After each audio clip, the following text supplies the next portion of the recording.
Bonjour à tous. Alors, comment allez-vous? Bienvenue dans une nouvelle vidéo de Super Cécile. Ouais, Super Cécile fait sa rentrée sur YouTube. Pardon de vous avoir laissé tomber déjà, parce que voilà, il y a eu des impondérables. J'ai eu du mal à y faire face et puis j'ai beaucoup bougé. Pourquoi reprendre mes vidéos maintenant? Parce que on me les a gentiment demandées, on me les a même réclamées. Manifestement, parler de l'hyperacousie douloureuse, expliquer ce que c'est, ça plaît. Et la façon dont je parle de mon hyperacousie douloureuse et de ma vie qui va avec, eh ben, ça plaît aussi. Alors, par contre, dans ces nouvelles vidéos, je vais essayer de vous faire quelque chose de propre, de cadré. Donc, ma chaîne YouTube va toujours être sur l'hyperacousie douloureuse, mais ça va vraiment être la vie que je mène avec l'hyperacousie douloureuse. Ça sera aussi mêlé à ma vie en général. Il y aura peut-être des retours achats, par exemple. Il y aura peut-être des retours lecture. Il y aura aussi mes centres d'intérêt. Et voilà, je suis très heureuse de vous retrouver. Bon, je commence la rentrée un petit peu en avance. Alors, vous remarquez que les bouchons dépassent. C'est tout à fait normal. D'habitude, je porte mes autres bouchons adaptés, moulés à mon conduit auditif. Je suis obligée de porter cela parce que, comment dire, s'ils se salissent trop vite, un petit coup d'eau quoi et c'est bon. Ou si on les perd, c'est un petit peu moins de 3 € en pharmacie dans des petites boîtes rondes. Ils ne rentrent pas complètement à l'intérieur parce que simplement ça ne rentre pas, mais ils ont quand même un effet un peu protecteur. Voilà, et c'est comme ça.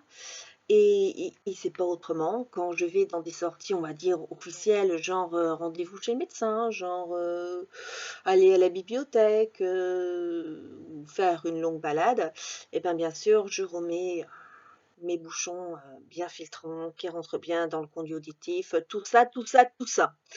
Alors, dans cette vidéo, j'ai envie de répondre à une critique. Oh, Cécile, tu pourrais pas être plus féminine, genre t'habiller plus féminin, être plus élégante, genre porter des jupes, genre te maquiller et des talons hauts. Ouais, me transformer en poupée en fait. Je vais en décevoir pas mal, mais je suis un tomboy depuis la maternelle. Tomboy, dans le langage anglo-saxon, c'est garçon manqué. Alors que ce soit pas mon attitude ou ma vêture, il y a beaucoup de garçons en moi en fait. Donc, vous attendez pas non plus à ce que je présente ces vidéos genre bien maquillée, parfumée, mais bon, vous le sentirez pas derrière l'écran, euh, avec des flafla, falbala, chichi, chouchou et remplan-plan. Et puis, j'ai aussi envie de pas vous mentir. Donc, si un matin j'ai le teint pâle et j'ai des cernes parce que j'ai des névralgies faciales qui font partie de mon hyperacousie douloureuse toute la nuit et qui m'empêchent de dormir, j'ai pas envie de masquer ma fatigue avec du fond de teint, j'ai pas envie d'embellir mon teint pâle et de supprimer mes cernes. C'est c'est pas mon trip ça, quoi. J'ai envie d'être authentique. Et c'est aussi pour ça que mes vidéos, je n'ai jamais eu de maquillage et je n'ai jamais eu de tenue particulière et ça va pas changer. Donc, en parlant de garçons manqués, donc d'hommes et de femmes, quand je suis tombée là-dessus, sur un site de livres d'occasion, de l'autre côté du lit de Alix Giraud-Delin, j'ai pas pu m'empêcher, quoi, je me suis ruée dessus. Déjà, j'aime beaucoup l'écriture de Alix Giraud-Delin, journaliste à elle, et en fait, c'est le récit d'une expérience, sous le regard avisé d'un observateur. Et cette expérience est vraiment menée comme une expérience, quoi, avec des rapports réguliers et l'évolution des principaux participants à cette expérience.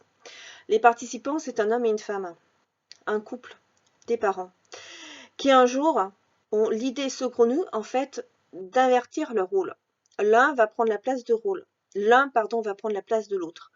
Que ce soit au sein de la famille ou dans leur emploi respectif. Alors ça donne lieu à des quiproquos, pardon, il y a pas mal d'ironie, un petit côté pince sans rire, mais je m'attendais quand même à un petit peu plus de légèreté et à un petit peu plus d'humour. Bon, c'est un roman pour adultes, certes, donc c'est un ton très adulte, mais j'aurais vraiment cru que ce serait une écriture un peu style romance ou un peu style chick lit. Ouais, je m'attendais quand même à un roman avec un petit peu plus de légèreté. Ça m'a plu, certes, mais je crois que j'ai préféré le film tiré du bouquin. Un film avec Sophie Marceau et Danny Boone. Et si c'est pas le bon acteur, vous pouvez bien sûr rectifier en commentaire parce que là, je vais pas avoir le temps nécessaire d'aller chercher sur Google. Donc voilà, bah, des vidéos comme ça, va y en avoir d'autres, quoi. Donc c'était la première de la rentrée. Oups, pardon, vous avez encore quelques jours de vacances, les enfants. Protégez vos oreilles parce qu'on n'en a qu'une paire. Oreilles protégées égale audition préservée. Et je vous retrouve le plus tôt qu'il m'est possible. Bientôt, bise à tous.